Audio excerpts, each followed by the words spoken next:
नमः शिवाय ओम नमः शिवाय हरि हरि भोले नमः शिवाय ओम नमः शिवाय हरि हरि भोले नमः शिवाय। शिव जी की जय, माता पार्वती की जय। आज सुनते हैं सोमवार व्रत की कथा एवं आरती। समय की बात है, किसी नगर में एक साहूकार रहता था। उसके घर में धन की कोई कमी नहीं थी, लेकिन उसकी कोई संतान नहीं थी। इस कारण वह बहुत दुखी था। पुत्र प्राप्ति के लिए वह प्रत्येक सोमवार को व्रत रखता और पूरी श्रद्धा के साथ शिव मंदिर जाकर भगवान शिव और माता पार्वती जी की पूजा करता था। उसकी भक्ति देखकर एक दिन माँ पार्वती प्रसन्न हो गई और भगवान शिव से उस साहूकार की मनोकामना पूर्ण करने का आग्रह किया। पार्वती जी की इच्छा सुनकर भगवान शिव ने कहा कि हे पार्वती, इस संसार में हर प्राणी को उसके कर्मों का फल मिलता है और जिसके भाग्य में जो हो उसे भोगना ही पड़ता है। लेकिन पार्वती जी ने साहूकार की भक्ति का मान रखने के लिए उसकी मनोकामना पूर्ण करने की इच्छा जताई। माता पार्वती के आग्रह पर शिव जी ने साहूकार को पुत्र प्राप्ति का वरदान तो दिया, लेकिन साथ ही यह भी कहा कि उसके बालक की आयु केवल 12 वर्ष होगी। माता पार्वती और भगवान शिव की बातचीत को साहूकार सुन रहा था। उसे न तो इस बात की खुशी थी और न ही दुख।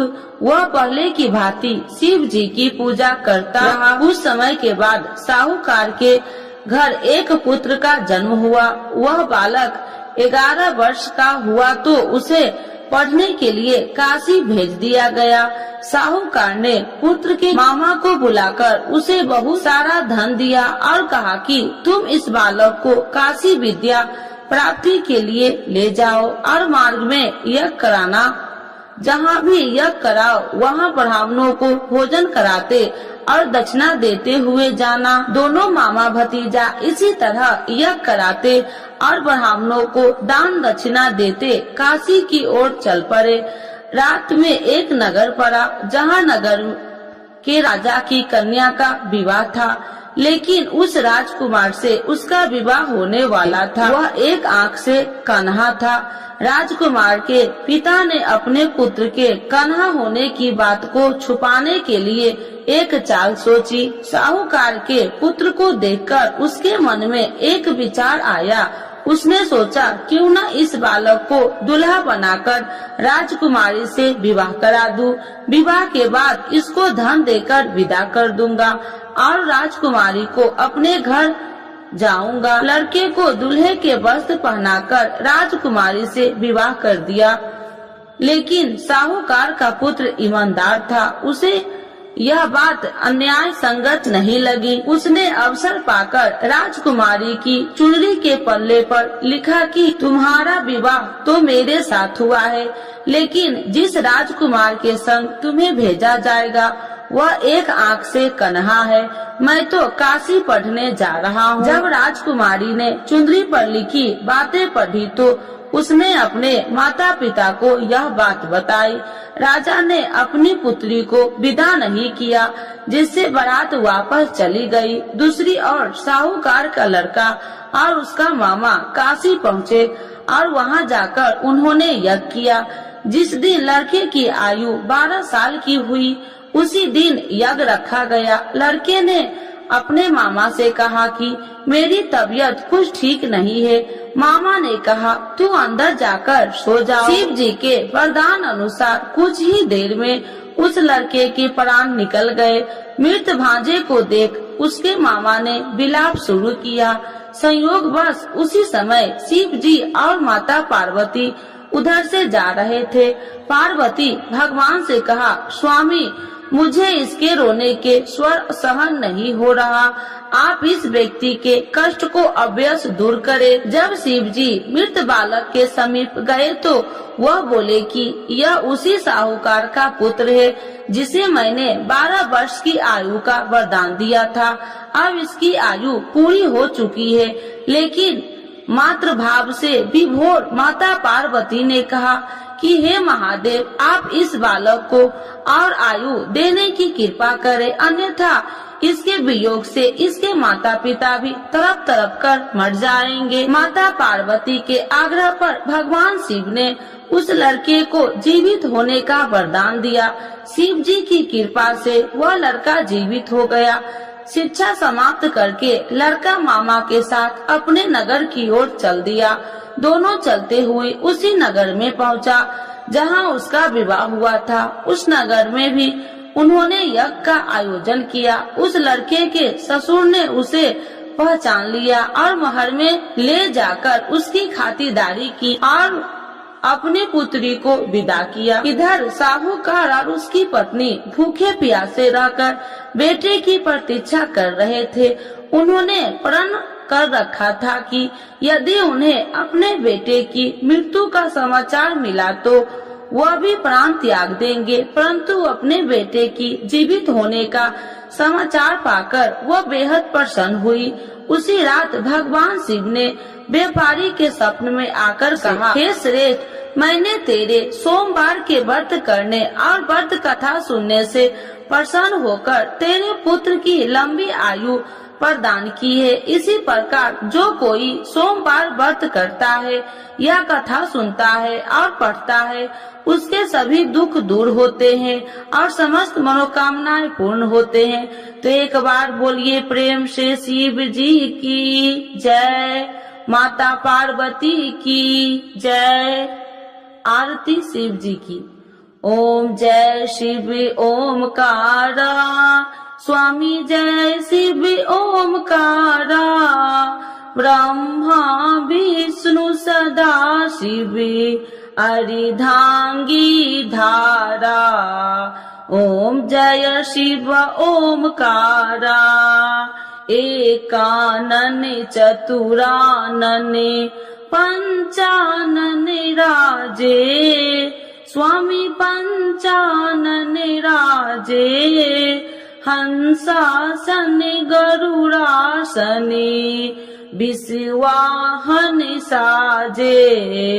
ओम जय शिव ओमकारा, दो भुज चार चतुर्भुज, 10 भुज अति सोहे, स्वामी 10 भुज अति सोहे, त्रिगुण रूपिणी रखिते, तिरुबनि जन मोहे। ओम जय शिव ओमकारा, अच्छी माला बनि माला, मुंडी माला धारी, स्वामी मुंडी माला धारी, त्रिपुरारी कंसारी, करी माला धारी।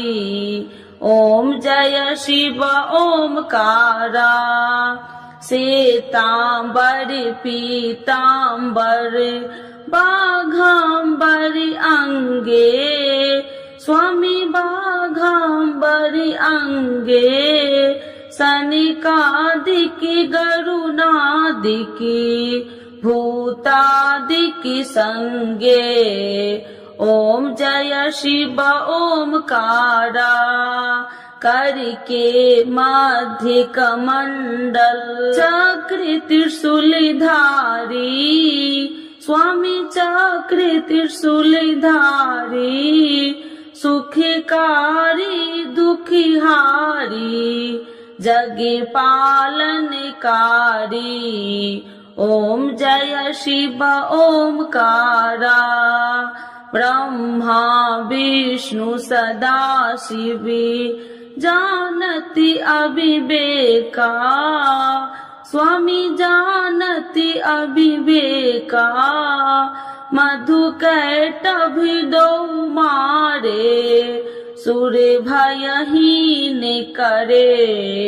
ओम जय शिव ओमकारा, लक्ष्मी व सावित्री पार्वती संगा, स्वामी पार्वती संगा, पार्वती अर्धंगी, शिव लहरी गंगा।